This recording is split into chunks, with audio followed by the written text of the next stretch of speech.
Ayan, what's up dribblers at mga shooters, kamusta?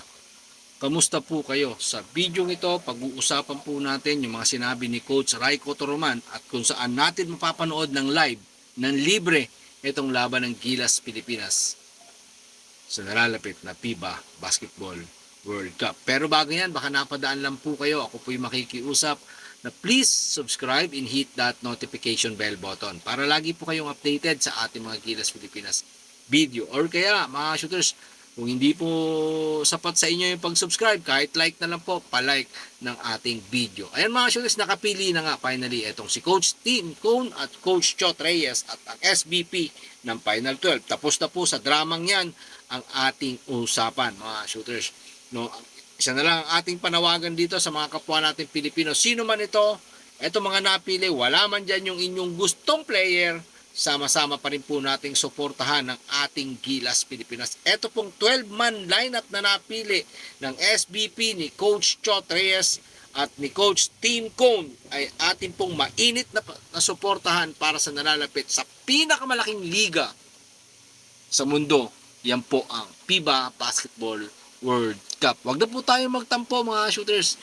Sama-sama na lang po nating suportahan sino man itong napili ng ating kupunan. Dahil yan po talaga yung gusto nila. At sinasabi nga po ni Coach Chot Reyes, yan po yung fit sa kanyang sistema. Yan po yung sakto sa kanyang sistema sa gusto nilang system na galawin dito sa nalalapit na FIBA World Cup. So kaya yan po yung mga pinili nila. Dahil yan daw po yung sukat sa kanilang mga sistemang gagawin, sa mga plano nilang gagawin, sa game plan nilang gagawin pagdating ng FIBA Basketball World Cup. Kasama syempre, no, nabubuhat sa ating kupunan itong si Jordan Clarkson. So wala na po tayong magagawa dyan mga shooters. Tapos na po yan. Suportahan na lang po natin kung ano po yung ating suporta dun sa mga gusto nating player. Sana hindi po magbago yung ating suporta dito sa ating Gilas Pilipinas na dala itong ating bandila para sa nalalapit na FIBA Basketball World Cup. Dahil ito pong Philippine Arena dyan sa Bukawi, Bulacan ay handang-handa ng punuin ng ating Gilas Pilipinas player. No? Siyempre mga shooters, gusto nating mapuno yan, diba? Gusto nating mapanood at alam natin maraming gustong makapanood ng live at makita yung isang Jordan Clarkson na nakikipagsagupaan kay Karl Anthony Towns, diba? So yan po yung ating pakakaabangan dahil nabuo na nga po yung 12-man na yan mga shooters. So suportahan na lang po natin, mainit na suporta na lang ang ating gagawin dito sa ating Gilas Pilipinas. Samantala itong si Coach Raiko Toroman may sinasabi itong mga shooters dito sa ating Gilas Pilipinas. Ayon nga sa kaya Raiko Toroman sa former Gilas head coach na nagtatagal daw po yung bola doon sa point guard. Dahil hindi daw po dapat nagtatagal yung bola dito sa point guard natin. So which is tama po yung isang Raiko Toroman na hindi dapat nagtatagal at huwag antayin nung point guard yung mag-pick and roll sa kanya o yung mag-pick sa kanya, dapat siya yung gumalaw at bilisan niya yung galaw. Yung sinasabi ni Coach Raiko Toroman, which is tama po yun. Napapansin po ni Raiko Toroman kasi naandyan po siya sa ilang tune-up game, nanood po yung Raiko Toroman at sinasabi nga po niya na dapat pabilisin ang point guard natin. Tama po ang sinasabi ni Raiko Toroman. And hopefully ma-address po yan ng ating Gilas Pilipinas. Yung sinasabi ni Raiko Toroman. No, mga shooters, para naman pagdating natin ng FIBA World Cup, alam na natin yung tamang gagawin. Marami na pong nag-a-advise na huwag tatagal ang bola dito sa ating pong point guard.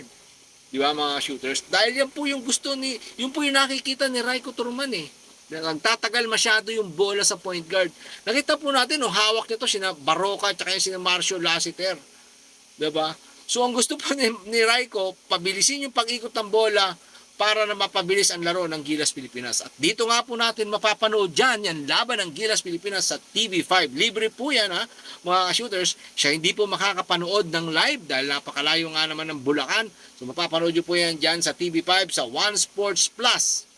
No, mga shooters, nan libre. Sa One Sports, mapapanood din po natin ng live yan. 8 PM po yan. This coming August 25 to September 10 natin mapapanood etong FIBA Basketball World Cup. Makasama rin po mapapanoodan yung Signal TV mga shooters. No, mapapanood din po natin ang live yan dyan sa Signal TV. So ito nga ating Gilas Pilipinas sinusubukan pa ng Signal na kausapin or nakausap na nga ba nila etong PTV4 na alam po natin pag-aari po ng gobyerno yan, no, ng Pilipinas, at maaring ipalabas din po dyan etong laban ng ating Gilas Pilipinas ng live sa sa PTV 4, no? Yan po ay ating pong pag-aari. Maraming pong salamat sa inyong panonood. Ingat and God bless everyone. Adjourn. Ano man pong inyong opinion, pag-usapan po natin sa comment section. Maraming salamat. Ingat and God bless everyone.